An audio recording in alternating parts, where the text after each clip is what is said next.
What's the meaning of boy toy?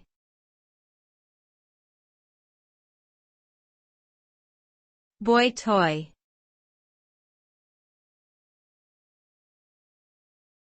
Boy toy.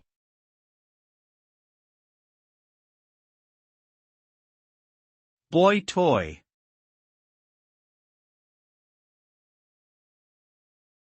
Boy toy.